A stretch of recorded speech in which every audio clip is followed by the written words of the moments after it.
నమస్కారం. గుంటూరు వచ్చి దాదాపుగా 4-5 సంవత్సరాలు అవుతా ఉంది. ఈరోజు మీ ముందుకు రావడానికి కారణం ముఖ్యంగా 3-4 అంశాలు. ఒకటి దళిత విభజన, రెండవది రాజధాని, మూడవది బ్యాంకులు, కోర్టులు, జర్నలిస్టులు.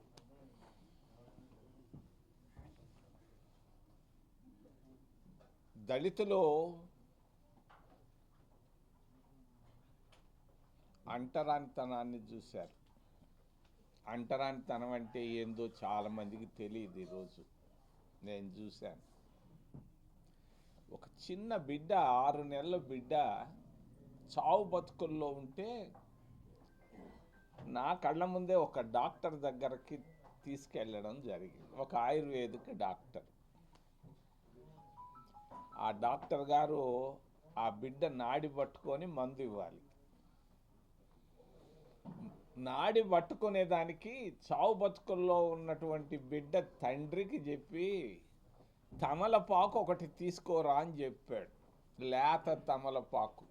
ఎందుకు?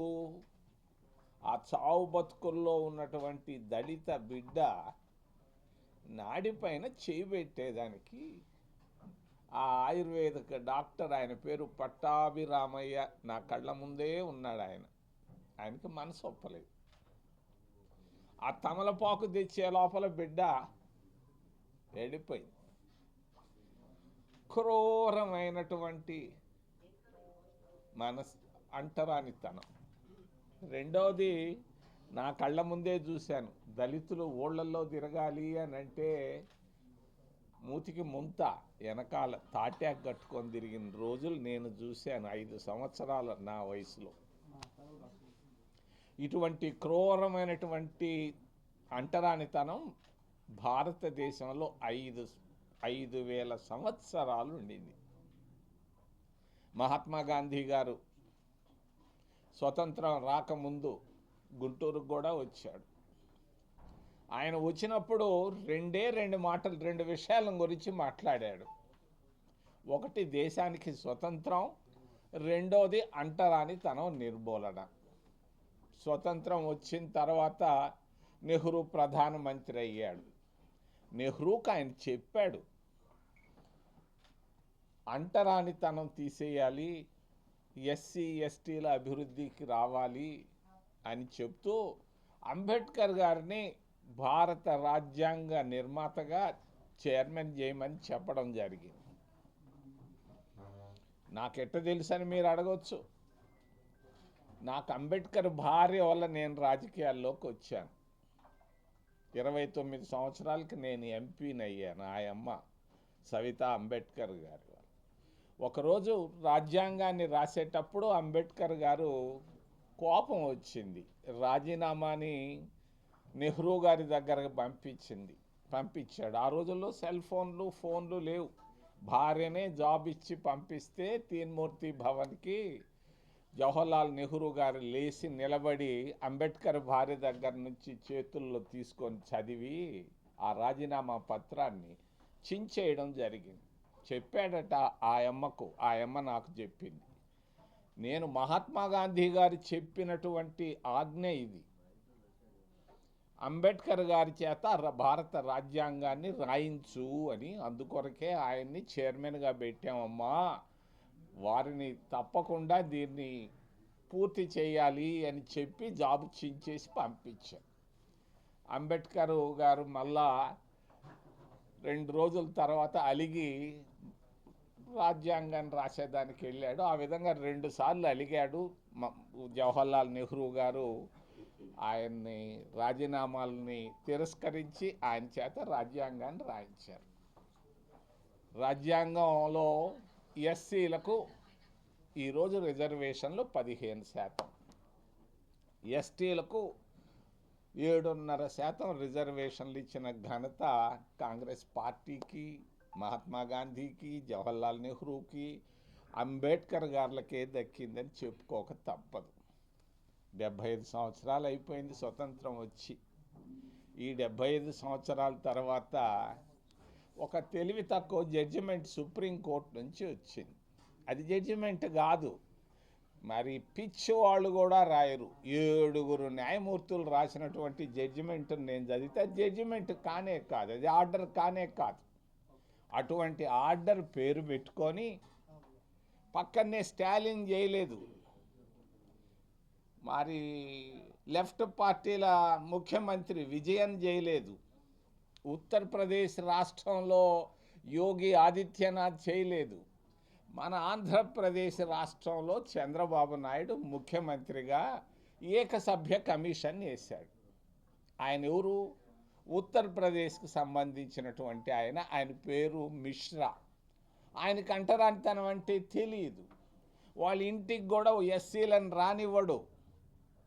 ఆయన ఆఫీసుకు పోవాలి, 87లో ఐఏఎస్ పాస్ అయ్యాడు, ఆయన రిటైర్ అయిన ఉద్యోగం వేయించాడు. ఆయన ఇంటికి పోవాలి, ఆఫీసుకు పోవాలన్నా దళితులు చెప్పులు తీసిపోవాలా. ఇటువంటి అధికారిని పంపించి జిల్లాల్లో పంపించి ఒంగోలులో తగాదా పెట్టారు. ఈ విభజించు పాలించు అనేది బ్రిటిష్ వాళ్ళ ఆలోచన. వీళ్ళు చేసిన పాపం ఎంత? చంద్రబాబు నాయుడు నేను అడుగుతున్నా, దగ్గరగా ఉన్నావు, ఇక్కడనే ఉన్నావు, ఈరోజు గుంటూరులోనే ఉన్నట్టున్నావు, అమరావతిలో. నేను అడుగుతున్నా, దళితులు నీకు చేసిన అన్యాయం ఏంటి? ఎందుకు వీళ్ళని విభజించి బలహీనం చేసి ఈ రిజర్వేషన్లు తీసేసేదానికి ప్రయత్నం చేస్తున్నావా అని నేను అడుగుతున్నాను చంద్రబాబు నాయుడిని. మా ఊరు అయింది తిరుపతి, మేమందరం యూత్ కాంగ్రెస్లో ఉన్నాం. మరి నువ్వు వచ్చి ముఖ్యమంత్రిగా వీళ్ళకి ఏదో సహాయం చేయకుండా వీళ్ళు ఎందుకు ముడ్డిలో ఏలు పెడతావయ్యా చంద్రబాబు నాయుడు అని నేను సూటిగా అడుగుతున్నా. మరి నేను ఖండిస్తున్నా ఏకసభ్య కమిషన్ని. తప్పు ఇది, చంద్రబాబు నాయుడు చేసింది ఇది తప్పు, వెంటనే విరమించుకోవాలని నేను డిమాండ్ చేస్తూ, రెండో విషయం రాజధాని.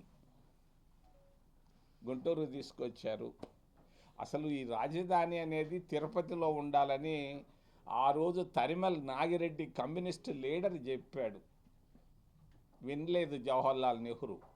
ఈ జిల్లా నుంచి ఉన్న ఎన్జి రంగా కూడా చెప్పాడు తిరుపతిని రాజధాని చేయండి అని. అంటే సంజీవ్ రెడ్డి పాపం కర్నూలుకు తీసుకెళ్ళాడు, కర్నూలు నుంచి హైదరాబాద్ తీసుకెళ్ళాడు, హైదరాబాద్ నుంచి గుంటూరు తీసుకొచ్చారు. మాకేం సంతోషం, తీసుకురావడం సంతోషం, మంచిది, చేయండి. మరి రాయలసీమ వాళ్ళు ఏమనుకుంటున్నారు అని ఎప్పుడైనా ఆలోచించారా చంద్రబాబు నాయుడు గారు అని నేను సూటిగా అడుగుతున్నా. నేను ఈ మధ్య కర్నూలుకి వెళ్ళా, కర్నూలులో బెంచ్ ఇస్తా అన్నంట.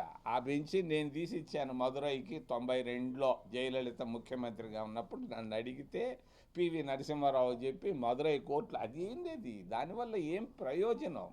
కర్నూలు, కడప, అనంతపూరు, చిత్తూరు, నెల్లూరు, ఒంగోలు జిల్లాల్లో అభివృద్ధి లేదు.